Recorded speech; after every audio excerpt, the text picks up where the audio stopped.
Second house क्या क्या दिखाता है, मैंने आपको बताया। फैमिली को दिखाएगा, बैंक बैलेंस को दिखाएगा। तो एक इंसान कई जगह इन्वेस्टमेंट कर सकता है। और कुंडली का 11वां घर तो आपकी इनकम को दिखाता है, जो आप खुद कमा रहे हो, इंडिविजुअली आप खुद कमा रहे हो। लेकिन हो सकता है आपको अपनी फैमिली से, पेरेंट्स से कुछ पैसा मिल रहा हो, कुछ आपके नाम प्रॉपर्टी हो जिससे रेंट आ रहा हो, कुछ आपके प्रॉपर्टी सेल परचेज से आपने कुछ कमाया हो। तो वो सारा जो पैसा है जो बैंक में आप रखते हो, है ना, वो बैंक बैलेंस जो लिक्विडिटी फॉर्म में, वो आपका सेकेंड हाउस दिखाएगा, है ना। और इन टोटलिटी अगर आपका वेल्थ देखना है, जैसे हर इंसान की नेटवर्थ देखी जाती है ना। अगर वो अपने सारे एसेट्स को बेच दे, यानी अपनी प्रॉपर्टी, गोल्ड, शेयर, सब कुछ बेच के जो उसके बनेंगे ना, जैसे किसी व्यक्ति के पास 1 करोड़ की तो प्रॉपर्टी है, मकान है 1 करोड़ का जिसमें रह रहा है वो, है ना, उसकी तनख्वाह है महीने की 2 लाख रुपए, तो वो एक उसकी इनकम रेगुलर जो है आ रही है। थोड़ा सा उसके पास 5-10 लाख का गोल्ड भी है। तो इन सारी चीजों को टोटल अगर हम कर लें और इन लिक्विड फॉर्म में बना लें, उसको कहते हैं नेटवर्थ, है ना। अगर उसके नाम पे कुछ लोन्स है तो लोन्स को अगर हम चुका दें, तो उस टोटल पैसा जो उसके पास है उसमें से लोन चुका के जो बचेगा, वो उसका टोटल वेल्थ कहलाता है, नेटवर्थ कहलाती है। वो चीज हम कहाँ से देखेंगे? वो हम कुंडली के दूसरे घर से देखेंगे। दूसरा घर अगर पीड़ित है तो डेफिनेटली आपका जो बैंक बैलेंस है उस पे प्रॉब्लम है, या आपकी नेटवर्थ में कुछ कमी आ रही है। इसीलिए कहते हैं, जैसे अगर पीड़ित हो, सेकंड हाउस अफ्लिक्टेड हो बाय मेलेफिक, तो जैसे छलनी होती है ना, छलनी में अगर आप पानी डालोगे तो नीचे से निकल जाता है पानी। तो ये उसी तरह से है कि आपने पैसा तो कमाया, लेकिन वो कहीं ना कहीं वेस्ट हो रहा है, कहीं ना कहीं वो पैसा छन जा रहा है, आपका पैसा टिक नहीं रहा बैंक में, बैलेंस आपका बढ़ नहीं रहा, बैंक बैलेंस। तो वो सेकंड हाउस का फ्लिक्शन ये सब चीजें दिखाएगा। और ये धर्म के बाद अर्थ त्रिकोण का पहला घर है ना। इसीलिए मैं सबको बोलती हूँ, अगर किसी को अपना बैंक बैलेंस बढ़ाना है तो second house is your speech also. आप जो बोलते हैं, जैसे आपका व्यवहार है दूसरों से, वो भी सेकंड हाउस दिखाता है। तो अगर किसी को अपना अपना पैसा बढ़ाना है, बैंक बैलेंस बढ़ाना है, तो उसे अपनी वाणी को कंट्रोल करना चाहिए, उसको अच्छा बोलना चाहिए, उसको अच्छी तरह से बोलना चाहिए, सबसे प्यार से बात करें। जितना वो अपनी वाणी पे कंट्रोल करता जाएगा, उतना उसका पैसा बढ़ता जाएगा, उतना उसका सेकंड हाउस सुधरता जाएगा। ये एक मतलब इनडायरेक्टली आप अपने बैंक बैलेंस को अच्छा करने के लिए अपनी स्पीच को सुधारो। गाली मत दो, किसी को कड़वा मत बोलो, है ना।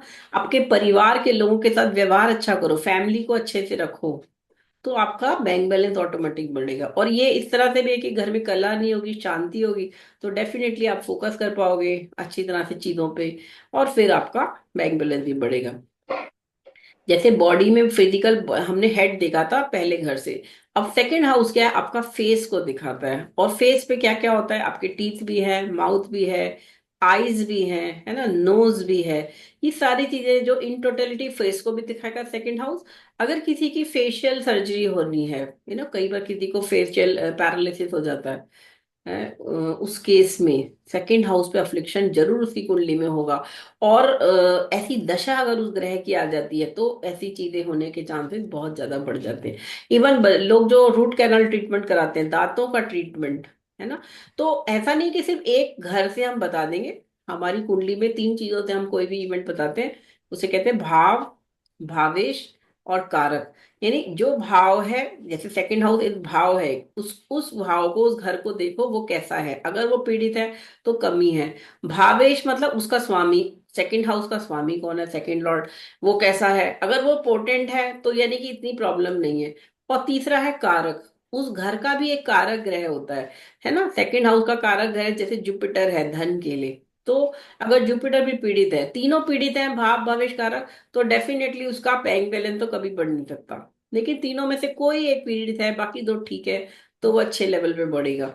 इसी तरह अगर बीमारी देखनी है फेस से रिलेटेड, या टीथ है, माउथ है, दांतों की प्रॉब्लम, आईज की प्रॉब्लम, किसी को आई साइट वीक होती है, बच्चों की, कुछ बच्चों की छोटेपन में 4-5 साल में उनको चश्मा लग जाता है, तो ये उनकी कुंडली में योग होगा कि उनकी सेकंड हाउस पीड़ित होगा।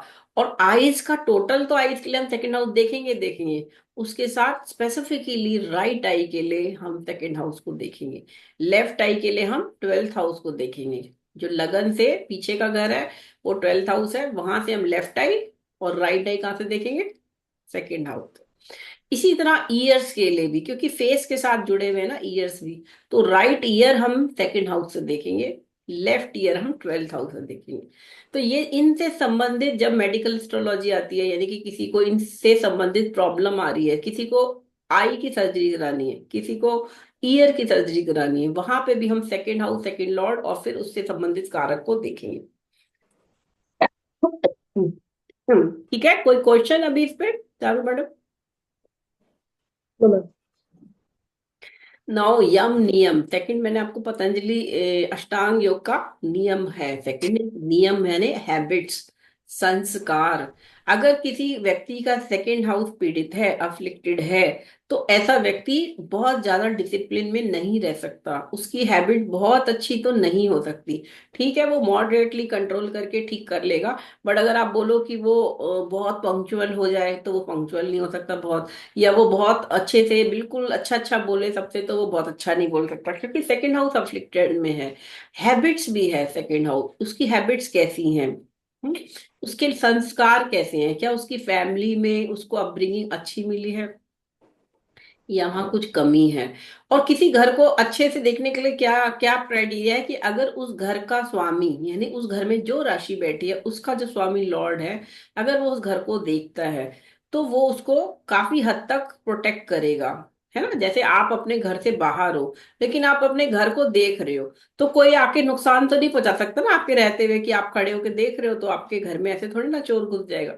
तो इस तरह से, एक तरह से कोई भी ग्रह जब अपने घर को देखता है, तो वो उसे पोटेंसी देता है उस घर को। तो एक तरह से सेकंड लॉर्ड अगर सेकंड हाउस में बैठ जाए, या कह सकते हैं द्वितीयेश, इसे हिंदी में कहेंगे द्वितीयेश, यानी द्वितीय घर का स्वामी, दूसरे घर का स्वामी। द्वितीयेश अगर द्वितीय भाव को देखे, तो उस घर को बल मिलेगा। और अगर वहां पे तब अगर कोई पाप ग्रह भी बैठा हो, तब भी वो पाप ग्रह उतना फल नेगेटिव नहीं दे पाएगा, क्योंकि द्वितीयेश उसे प्रोटेक्ट कर रहा है अपने घर को। तो सेकंड हाउस से हम हैबिट्स और संस्कार देखेंगे कि कौन कौन से ग्रह उसको देख रहे हैं। अगर अच्छे ग्रह देख रहे हैं तो वो अच्छा बली हो गया घर, अगर पाप ग्रह देख रहे हैं तो वो घर पीड़ित हो गया, और फिर वो कम रिजल्ट देगा अपने सिग्निफिकेंस के। नाउ सेकंड हाउस इज मारक स्थान ऑल्सो। मारक स्थान से मतलब है कि ये व्यक्ति की कुंडली में जब आयु पूरी हो जाती है ना, सपोज किसी, वैसे तो मोटा मोटा हम देखते हैं कि एक व्यक्ति अल्पायु है, मध्यम आयु है, या पूर्ण आयु है। अल्पायु कहते हैं जो 35 से 37 साल की उम्र जिसकी रहती है, ज्यादा से ज्यादा 39 ईयर्स, है ना। और अल्पायु के बाद मध्यम आयु का खंड होता है 39 to 69। मध्यम आयु है जिसकी मृत्यु 69 के पहले हो गई, वो मान लो मध्यम आयु में गया। और 69 के ऊपर 100 तक का जो पीरियड है उसे पूर्ण आयु खंड कहा गया है। तो अगर किसी का आयु खंड पूरा हो गया, ठीक है, और अब उसके जीवन में मारक स्थान यानी सेकंड हाउस के स्वामी की दशा चल रही है, तो अब वो मृत्यु उसको आ ही जाएगी। ऐसे तो कहने को, अगर किसी की मृत्यु आयु पूरी नहीं हुई और मारक स्थान के स्वामी की दशा आ गई, तो उसमें उस समय उसे चोट लग जाएगी थोड़ी। मारक स्थान की दशा चल रही है, आयु तो है अभी, तो वो मृत्यु नहीं आएगी, वो उसको सिर्फ थोड़ा मोटा कोई एक्सीडेंट हो गया, चोट लग गई, इस तरह से हो जाएगा। तो सेकेंड हाउस से हम मारक, आपके लाइफ में क्या चल रहा है वो भी देखते हैं। ऐसा नहीं है, ये मत सोचना कि सेकंड लॉर्ड की दशा है तो अब मेरे साथ तो एक्सीडेंट हो सकता है, हमेशा नहीं होगा, क्योंकि फिर वही बात है, भाव भावेश कारक का प्रिंसिपल लगाना है। ठीक है, सेकंड लॉर्ड की दशा चल रही है, लेकिन सेकंड लॉर्ड तो सेकंड में ही बैठा है, तो फिर वो आपको बचाएगा, वो आपको मारेगा थोड़ी ना। और भावेश भी अच्छा हो गया, भाव भी अच्छा है, कोई पीड़ा नहीं है, कारक भी अच्छा है, तो फिर तो मारक घर के स्वामी की दशा आपको कोई भी परेशानी नहीं करेगी। लेकिन जहां पे भी आयु खंड पूरा हो जाएगा, और अगर मारक सन की दशा है, तो वो मृत्यु या मृत्यु तुल्य कष्ट आपके जीवन में दे सकता है। ठीक है, अगर मुंडन एस्ट्रोलॉजी आप सीखोगे, जब आप होरा शास्त्र मतलब इंडिविजुअल एस्ट्रोलॉजी, किसी व्यक्ति के बारे में जानना, है ना, वो सीख जाओगे, उसके बाद आप मुंडन एस्ट्रोलॉजी सीखेंगे, जिसमें आप किसी देश के बारे में, किसी समाज के बारे में, किसी ग्रुप ऑफ पीपल के बारे में प्रिडिक्शन करोगे। वहां उस मुंडन एस्ट्रोलॉजी में जो कुंडली बनेगी, जैसे कोई पूछता है, जैसे ईरान और इजराइल, है ना, इनका युद्ध चल रहा है, यूक्रेन और रशिया का चल रहा है ना, और इधर इधर बांग्लादेश, चीन और पाकिस्तान भी अपना अपना कुछ ना कुछ चलता रहता है। तो इन देशों की कुंडलियां जब बनेंगी, तो उस केस में जो सेकंड हाउस होगा, वो उनके बैंक बैलेंस को दिखाएगा। उनकी इकोनॉमिक पॉलिसीज को दिखाएगा, उस देश की गवर्नमेंट की क्या इकोनॉमिक पॉलिसीज हैं। तो हम जब किसी देश की कुंडली देखते हैं तब उसमें सेकंड हाउस पेरेंट्स को नहीं दिखाएगा, सिबलिंग को नहीं दिखाएगा, क्योंकि देश का पेरेंट क्या होगा, सिबलिंग क्या होगा, उसमें कैसे।